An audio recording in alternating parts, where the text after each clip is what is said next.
Hello दोस्तों, आप लोग इस चैनल पर नए हैं तो चैनल को सब्सक्राइब करें और बेल आइकन को दबाना ना भूलें।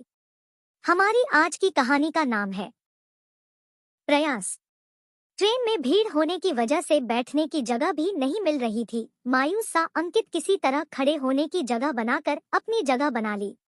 पीठ पर एक बैग टांगे बार बार आंखों से बह रहे आंसुओं को भीड़ से छिपाने की लाख कोशिश कर रहा था। बेटा, इधर आकर बैठ जाओ। मैं ये जगह अपने बेटे के लिए रोक कर रखी थी, पर लगता है अब वो नहीं आएगा। एक बुजुर्ग महिला की आवाज सुन अंकित चौंक कर इधर उधर देखने लगा। तभी महसूस किया कोई उसका हाथ पकड़कर उसे अपनी ओर खींच रहा है। किसी तरह देखने का प्रयास किया तो देख वो बुजुर्ग महिला उसे बुला रही थी। किसी तरह जगह बना के महिला के पास पहुंच गया।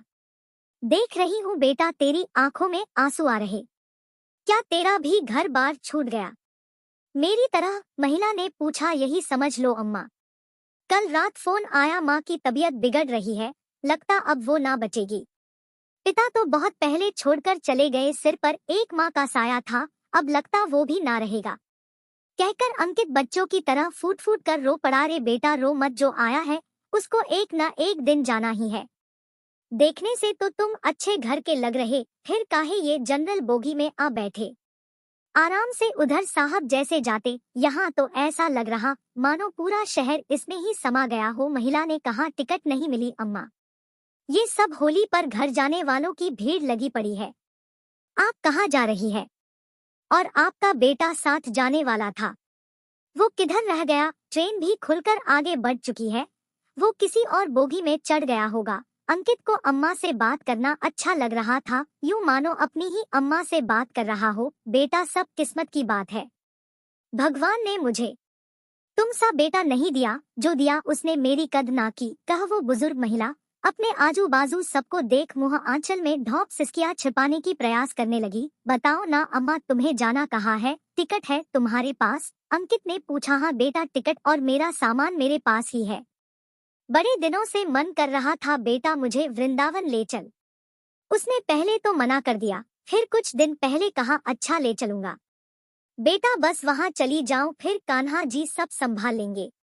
यही सोचकर बेटे की खोज भी ना कर रही।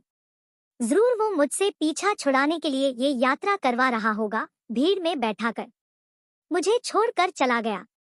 क्या बताऊं बेटा, मेरे बेटा बहू मुझे बोझ समझते हैं।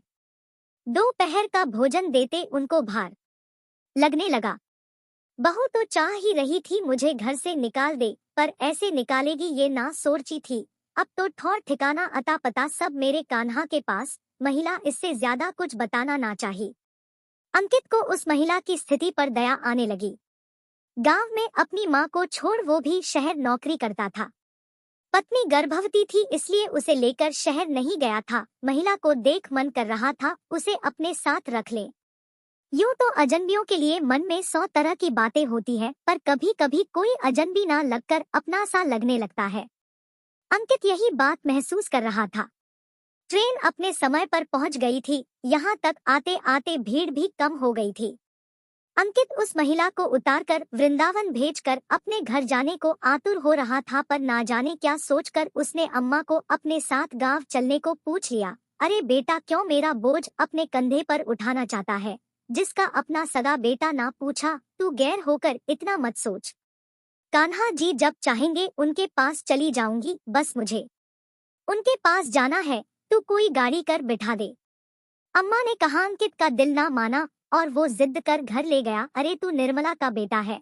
अंकित के घर पहुंचकर जैसे ही अम्मा ने अंकित की माँ को देखा, बोल पड़ी। अंकित की माँ आखिरी सांस ले रही थी, उनके बचने की उम्मीद ना के बराबर थी। हाँ, आप कैसे मेरी माँ को जानती है? अंकित आश्चर्य से पूछा। हम औरतों की जिंदगी भी देख, शादी से पहले क्या हम ममेरी फुफेरी चचेरी होते थे? बस बहनें होते थे, साथ खेलना कूदना अपनापन सब रहता था। शादी होते घर से क्या दूर होते, सब रिश्तों से दूर हो जाते हैं। ये मेरी बुआ की बेटी है, इस नाते हम बहने हुए ना आज मिले भी तो इस हाल में कि ये जाने वाली है। क्या अम्मा रोने लगी। 3 दिन के भीतर अंकित की माँ चल बसी। ऐसा लगा मानो कोई चमत्कार सा हुआ हो। जो अंकित अम्मा से मिला, और उसे अम्मा में अपनापन नजर आया। अंकित और उसकी पत्नी ने अम्मा को फिर अपने पास ही रोक लिया। माँ के सब क्रियाक्रम हो जाने तक अंकित यही रुका रहा। अब गांव में रहने को बचा ही क्या था। अम्मा को वृंदावन घुमाकर वो उसे अपने साथ ही शहर में रहने के लिए मना लिया। अम्मा ने भी अंकित और उसकी पत्नी को खूब स्नेह दिया। इन दोनों ने भी माँ को खोकर माँ को पा लिया था। धन्यवाद दोस्त। मैं आशा करती हूँ कि दोस्तों यह वीडियो आपको जरूर पसंद आया है। वीडियो को लाइक करें, शेयर करें और चैनल को सब्सक्राइब करें और बेल आइकन को दबाना ना भूलें दोस्त।